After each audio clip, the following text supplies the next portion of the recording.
You will hear a number of different recordings, and you will have to answer questions on what you hear. There will be time for you to read the instructions and questions, and you will have a chance to check your work. All the recordings will be played once only. The test is in 4 sections. At the end of the test, you will be given 10 minutes to transfer your answers to an answer sheet. Now, turn to Section 1. Section 1. You will hear a conversation between a representative whose name is Dawn and a prospective member of an automobile club. First, you have some time to look at questions 1 to 6.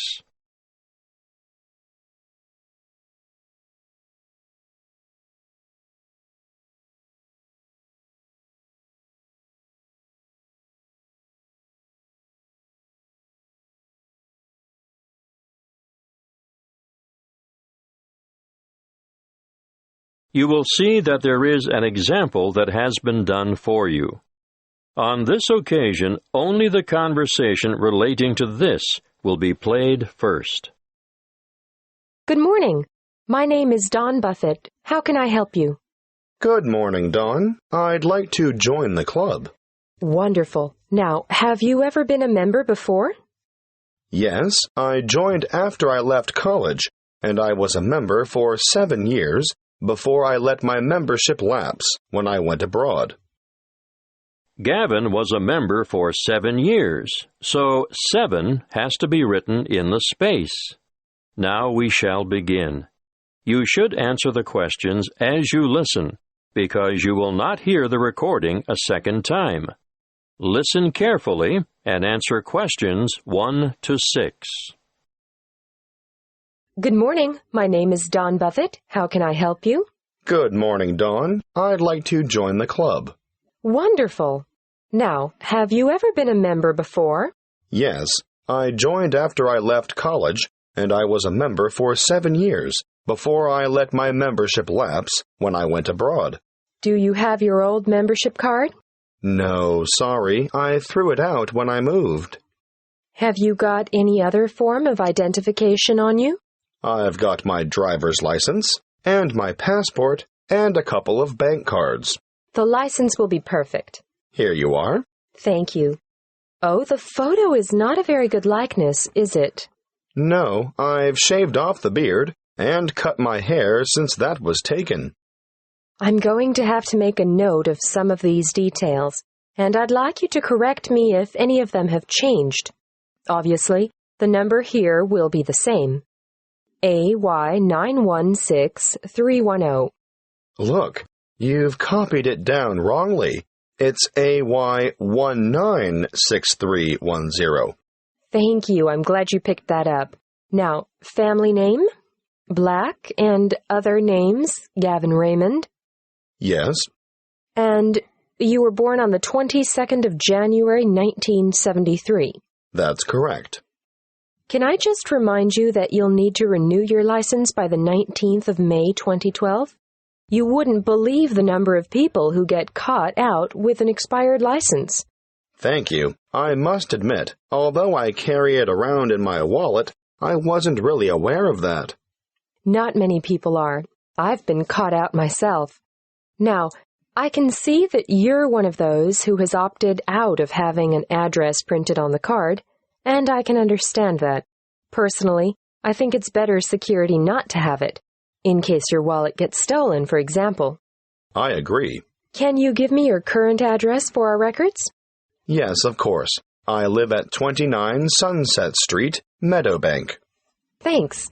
Actually, my uncle lives in the same street. It's a very nice area, isn't it? Yes, pretty good. Now, you've got 3 classes of license: motor car, motorbike, and heavy vehicle. Do you want to be covered for all 3? Oh, not anymore.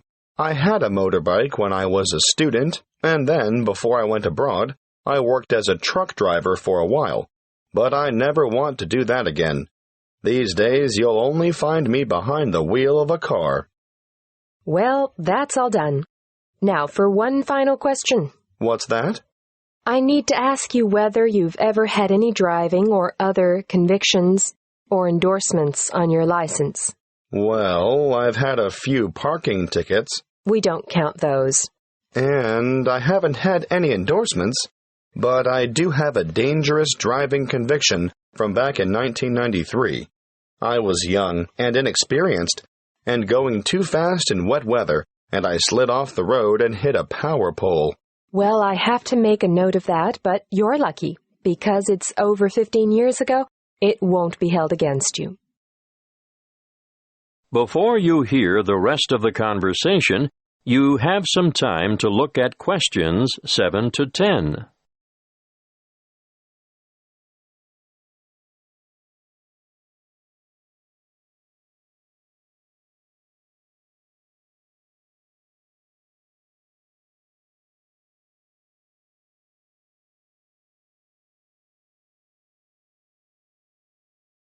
Now listen and answer questions 7 to 10. We've changed quite a lot here at the Royal Car Club since you were last a member. Oh? We now have 4 different levels of membership, starting at blue, then moving through bronze to gold. What does that mean exactly? Well, you get a different level of service and different benefits depending on what you choose. Of course, that is reflected in the annual fee. The more benefits, the higher the fee. I see. The standard club care comes with a 5% discount at bronze level and a 7.5% discount at silver level. And gold? If you own more than one car, I'd recommend the gold level because you only pay half the fee on your first vehicle. I'm not sure I need that.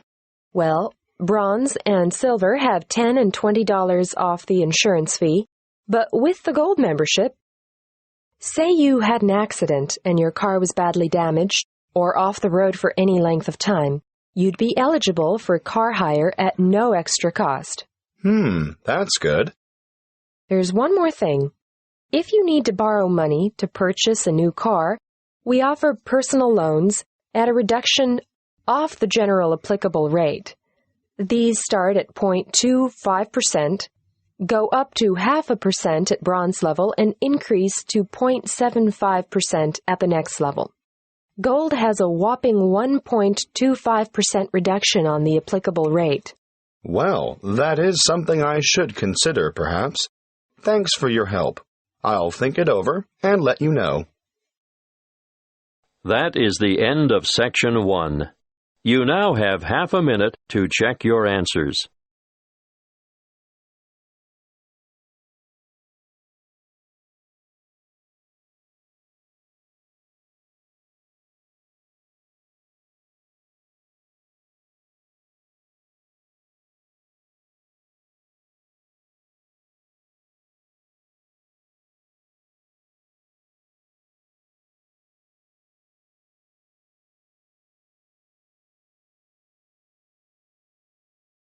Now turn to Section 2. Section 2. You will hear a guide at the Summerland tourist attraction talking to a group of visitors.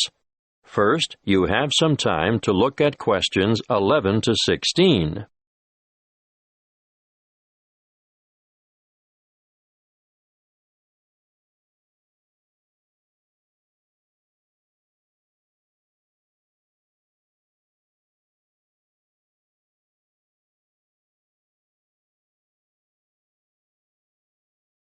Listen carefully and answer questions 11 to 16. Welcome to Summerland.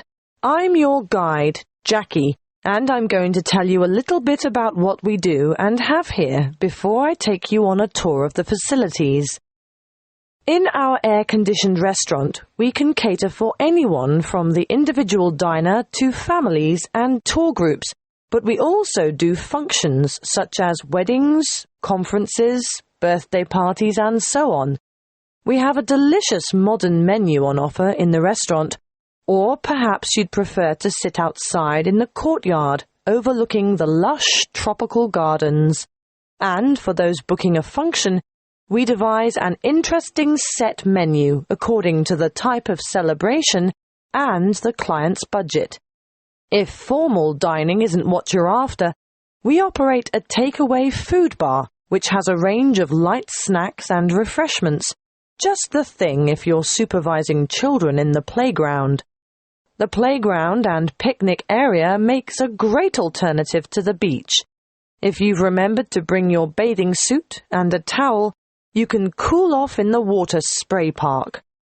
Parents can sit back, relax, and enjoy a coffee while the kids have fun in our fully fenced, shady playground and picnic area.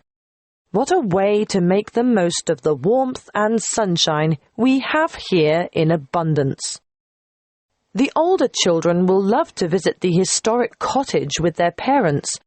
This was the original homestead on the property and is now preserved as a museum with an educational DVD and cinema room. You'll find the information center here also, and you'll be able to pick up some glossy brochures to take home with you and show your friends. Don't worry, we have more than enough leaflets for you to take home. Visit the gift shop and you'll find an enormous variety of local products, fine foods and handicrafts on sale. Some say that this is the best displayed and priced shop in the region. There is more to be admired and purchased in the garden nursery, which has an extensive range of flower pots, indoor and outdoor plants, statues, and all kinds of other garden accessories to adorn any home or garden. While we're on the topic of gifts and such, I must mention the woodcrafting shed and urge you to take a look at the amazing products that the woodcrafting team produces there. You'll be able to watch them at work and buy anything they've made. The toys they produce are not only original, but some of the finest craftwork you'll ever see. Take your little ones by the hand and keep an eye on them, because they'll want to play with these, but they can't be played with unless they're paid for. Last but not least are the orchards. The Summerland tourist attraction is actually a working farm with over 40 hectares of macadamia and avocado trees. The macadamia nuts are picked by machine from April through to September. The avocados are grown, hand-harvested, packed, and marketed on site. Before you hear the rest of the talk, you have some time to look at questions 17 to 20.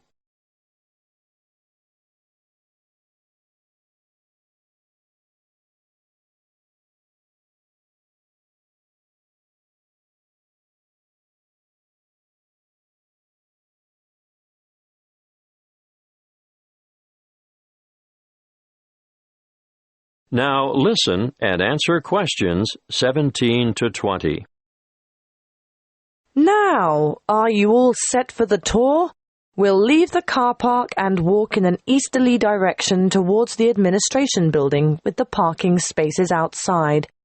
We won't go into the admin building because there's nothing much to see there. Instead, we'll walk in a northeasterly direction towards the museum.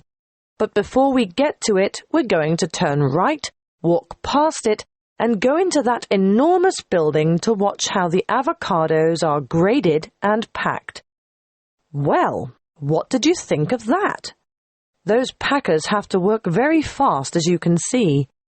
Now, as we come out of this building, we'll go to our left and around the back towards the cool room. Of course, this is where all the fruit is stored after packing. There are a lot of boxes of fruit in there. Nothing very interesting to look at, but we will stop at the other building to see how they make the cardboard cartons. See how everything is mechanized, so there is very little labor involved? I'm intrigued by how those machines operate, just like clockwork. It does get very hot in there, though, doesn't it? Which makes the thought of a peek inside the cool room quite attractive. But no, we'll skip that and make towards the building in the far northeastern corner of the facility, where they take the husks off the macadamia nuts. It's quite noisy, but absolutely fascinating. Now we'll take a shortcut heading west through the orchard to the woodcrafter's workroom and shop, and I'll give you a few minutes to browse. Take note of where this is because I'm sure you'll want to come back here later this afternoon in your free time. Is everyone still with us? Right, let's go south now and take a leisurely walk through the picnic and playground area with the water feature. But we want to end up over at the garden shop at the northern end of the car park. We'll have to walk through the little gift shop first to gain access to the garden shop, and I'm sure you won't be able to resist getting some nice little presents for the folks at home. Are you ready for lunch now?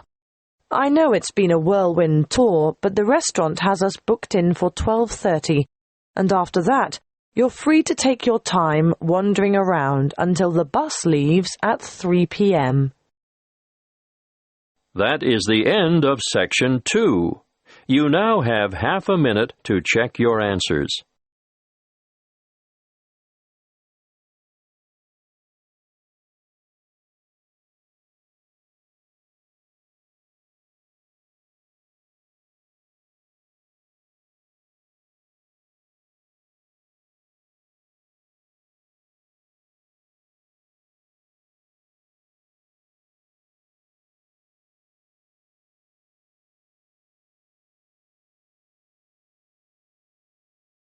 Now turn to Section 3.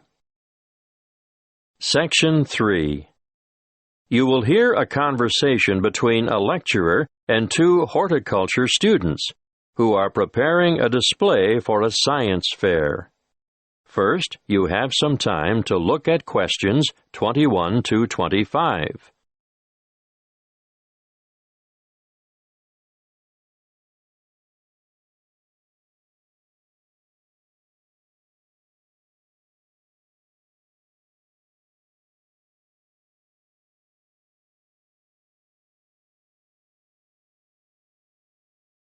Listen carefully and answer questions 21 to 25. Good morning, Annie. Tony, how are you? Fine, thanks. Well, tell me what you have here. We thought we'd look at different methods of hydroculture. Uh-huh. In the true hydroponics method, the roots are bathed with water and nutrient solution, while support for the plant must be provided above the container. And alternatively? Alternatively, the plants can grow with their roots in a substratum, such as sand, vermiculite, or LECA granules. LECA stands for Lightweight Expanded Clay Aggregate, and vermiculite is... Thank you, Tony. I know what vermiculite is, but you should be prepared to give details about all these things to the visitors. Can you explain what the advantage of LECA is over traditional soil? It's a natural product, manufactured from clay. It's colorful, lightweight, and perfect for allergy sufferers. That's right. Now tell me why. Because it's clean and hygienic, bacteria and soil diseases don't get a chance. Well, you could say that on this chart here, ideal for household plants. And we'll point out that the growing medium itself makes no contribution to feeding, which is provided in solution with the water. Good. Now tell me what you've got here. This is a simple version of the first method, using a wide-neck jar which we've filled with water and nutrients, leaving space at the top. As the roots need to be in darkness, we'll cover the sides of the glass with brown paper later. How did you get the plant through the cork? We made a hole through the center and cut the cork in half so we could fit it around the plant stem, and we padded the hole with cotton wool. Well, that's a good demonstration of the principle involved and ideal for a houseplant, but many people will want to see a wider application. What about more plants? We haven't quite finished the preparation yet, but over here you can see a bigger container. In fact, any wide container can be used, with the nutrient solution in the bottom, airspace above, and then we've made a rigid lid, and we've covered that with a layer of litter. What have you used for litter? We've used wood shavings. Untreated? Definitely. That's most important. You can use a variety of materials for litter, but obviously nothing toxic, and treated timber contains some nasty chemicals. So, if you're using sawdust or wood shavings, they have to be from natural timber. A good point. Yes, we'll make a note of that when we list possible ingredients for litter. Be sure to explain the purpose of the rigid lid. It's wire mesh, isn't it? And why the litter layer is important too. Well, the mesh is just a platform to keep the litter out of the water, and the primary function of the litter is to exclude light from the root space. Before you hear the rest of the conversation, you have some time to look at questions 26 to 30.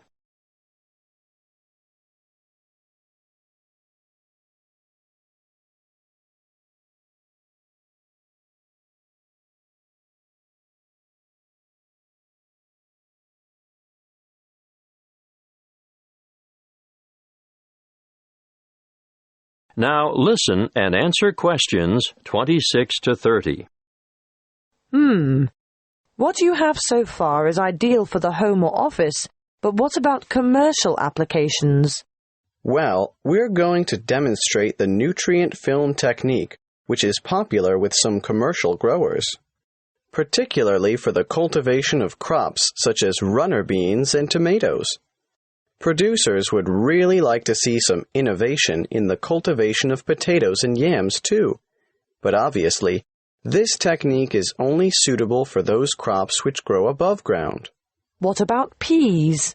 Well, we found peas were awfully tricky to grow using this method, although we're still unsure as to the reason.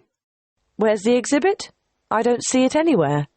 Well, that's because we haven't finished it yet, because we're going to have to procure some mature plants first. We didn't think far enough ahead to have started them off earlier, and when we do get them, we'll have to handle them carefully. Yes, because when our model is finished, you'll see how the plants are held in position by a plastic tube which almost encloses them completely and is quite loosely fastened around the stems. Yes. And the feeding or watering system?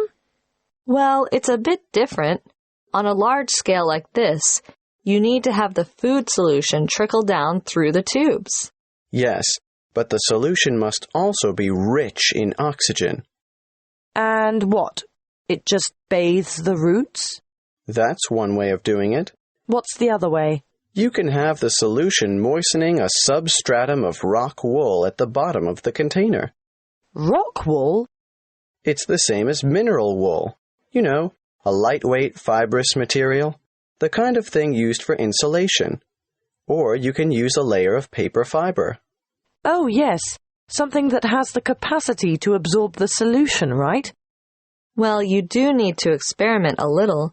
For example, we tried coconut fiber, but it just didn't have the properties we were looking for. I see. In our display, you'll only see the basics, the kind of thing that can be done at home in the backyard. But commercial enterprises do need a lot more equipment, and the media used in substrata are constantly changing as new developments are made. The cost of upgrading is ongoing.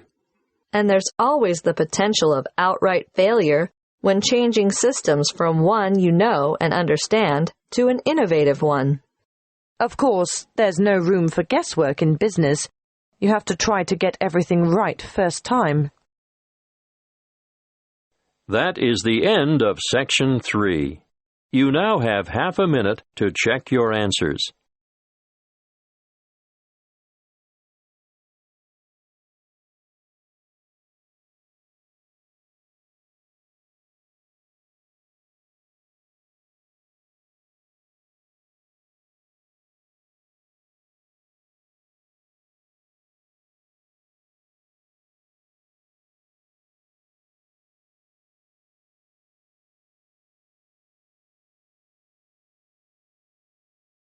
Now turn to Section 4. Section 4. You will hear a talk given by a guest lecturer in the Continuing Education Department. First, you have some time to look at questions 31 to 40.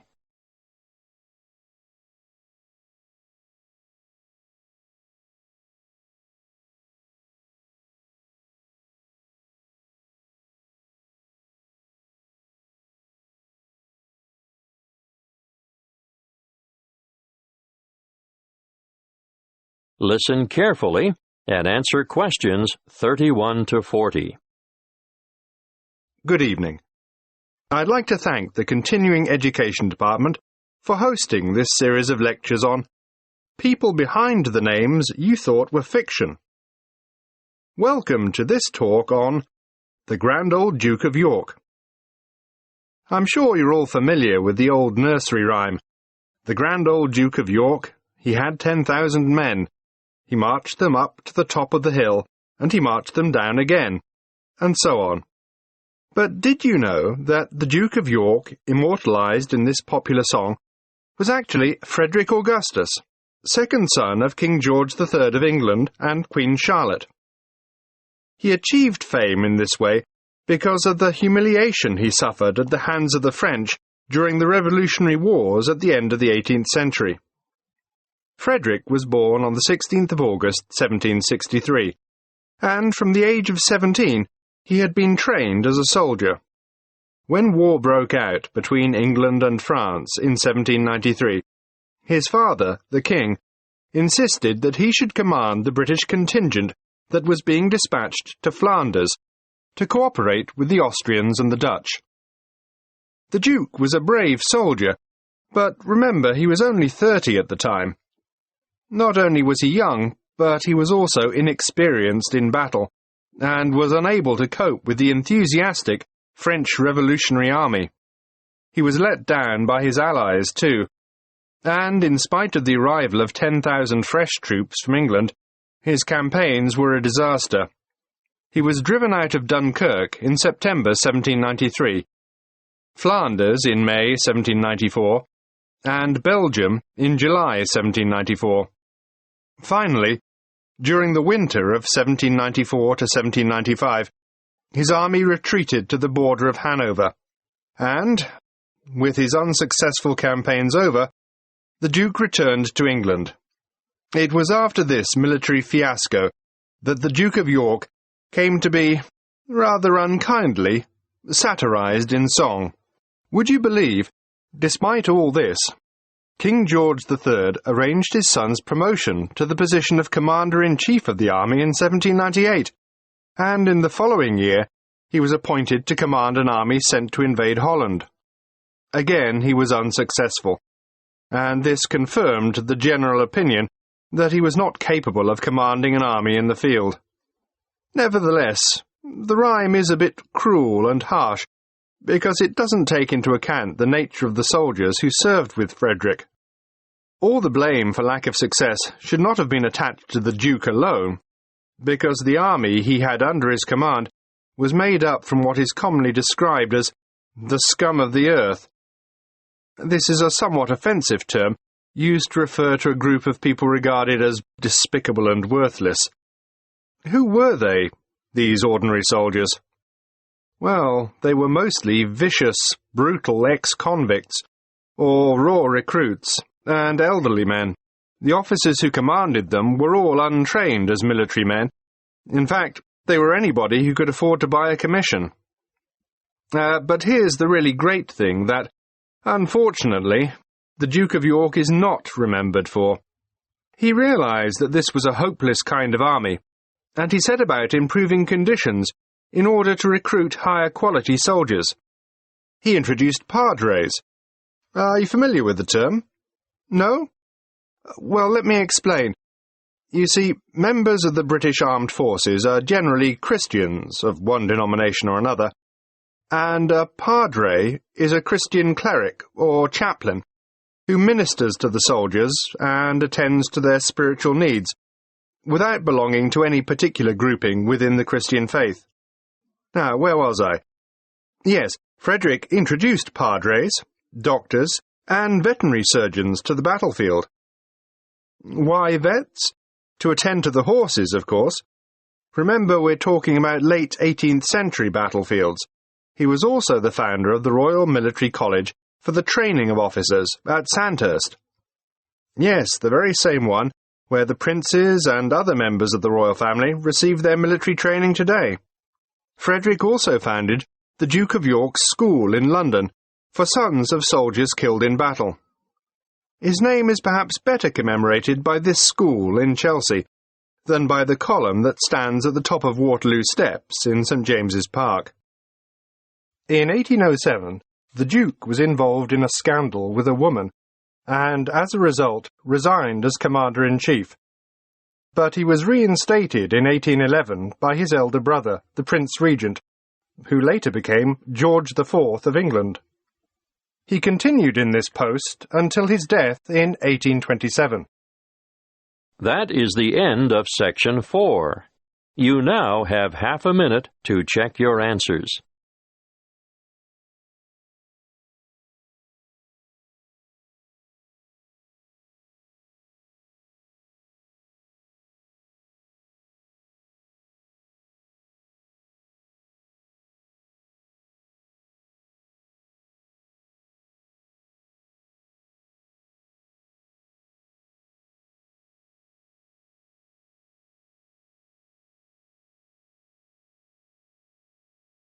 That is the end of the listening test.